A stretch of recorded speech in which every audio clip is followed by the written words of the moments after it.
everyone, I'm doing a live on Banana Magnolia.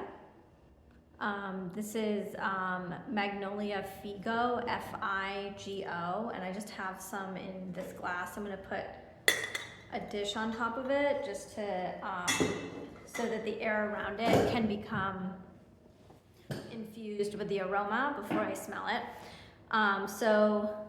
Banana Magnolia, it's now Magnolia Figo, F-I-G-O, but previously I think it was reclassified in 2006.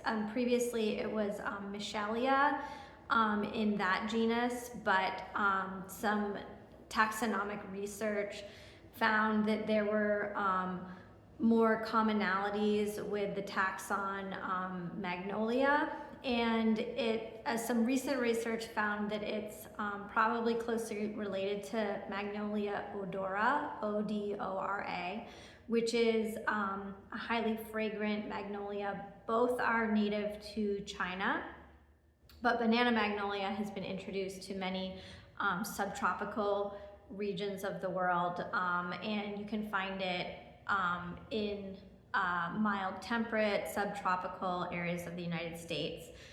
Sometimes it's called banana shrub and also port wine magnolia, and also banana champaca. It does have some commonalities in fragrance to champaca, which is the two species of champaca are Magnolia alba and Magnolia champaca. So one being the golden or red and the other one being the white. When you smell it, I'm going to smell it now. Obviously it has the aroma of bananas. And it's got like a banana cream scent. Very creamy. There was this tropical fruit toothpaste that I had as a kid that it reminds me of also. And it does contain an ester that's used in banana oil, which smells like bananas as well as pears, so you might get a pear aroma. I'm getting pineapple and cantaloupe too.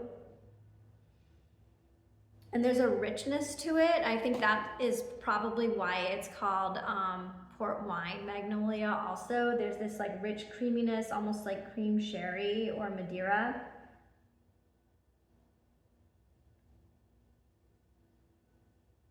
And a distinct like grape note, almost like grape jelly. So very much on the sweet side.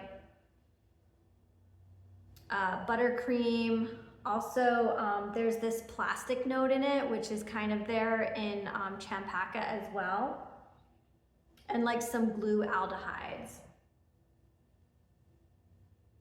And what's interesting is like the research into the aroma, the aromatic elements of cantaloupe. And I mentioned cantaloupe as a note, and other people have identified cantaloupe, so kind of this musky, sweet, slightly fermented scent. But some of the research into cantaloupe has identified, like, I think it was over 200 aromatic compounds in muskmelon or cantaloupe, and they range from esters to aldehydes. So if you are looking for like an aldehyde, a naturally derived or a natural source of aldehydes in fragrance, you could consider Banana Magnolia or cantaloupe. And some of those aldehydes that were present in cantaloupe have like a glue, like an acetate, kind of like a nail polish or a wood polish scent. So that kind of like that very like piquant top note, slightly like oily, but like a very like volatile smelling oil. So yeah, it's a very strong scent. It projects off of the flower quite far. Like if I'm walking by my Banana Magnolia or somebody else's, you know, you can smell it from 10 feet away. And I haven't really noticed, like certain flowers like jasmine are more fragrant in the evening. I haven't noticed that that's the case with Banana Magnolia. I don't know why. I would guess that temperature has something to do with it, why it's more fragrant at certain times. It seems like when it's warmer outside, it's more fragrant. But I didn't find any research conducted on it, you know, as to why it's more or less fragrant at certain times or in certain environments. I actually didn't find that much research on it, including like its genetics. So aside from it having a lot in common with Magnolia or odora, there didn't seem to be a whole lot published on Magnolia figo. So kind of a short live, but I just wanted to cover that because mine is in bloom, and it just smells really luscious, very tropical. A scent that's kind of like a fresh banana scent, but more going into the dessert aroma, and not as like animalic as the banana and jasmine. So if you want a really gourmand banana note, one source could be Banana Magnolia for sure. And then my humid sale is continuing through the end of the day, and it's 50% off scents that convey humidity, humid locations, and the code is just humid, I believe, on the website. Where are you in your Banana Magnolia located? I'm in Duluth, California, which is, it's just west of Temecula. So it's about like 60 miles north of San Diego. And Duluth is, it's not an actual town, it's just like a location.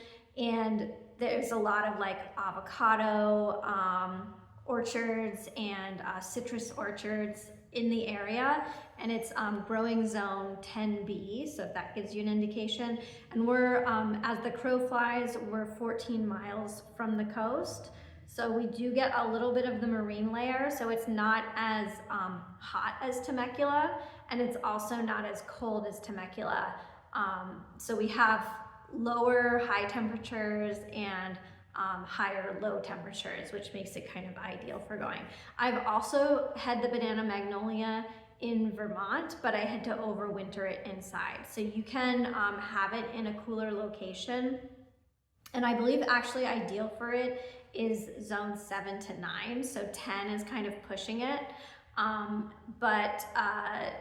In Vermont, overwintering it inside, it did really well, and I had several of them, and one of them grew to be like about 7 feet tall. So, and I got it as a small plant. So it does totally fine indoors for the winter, and it would even bloom indoors too. So, so yeah, check out the sale if you want to, and if you're watching this after the live is done, feel free to leave me a comment, question, or send me a message. Bye.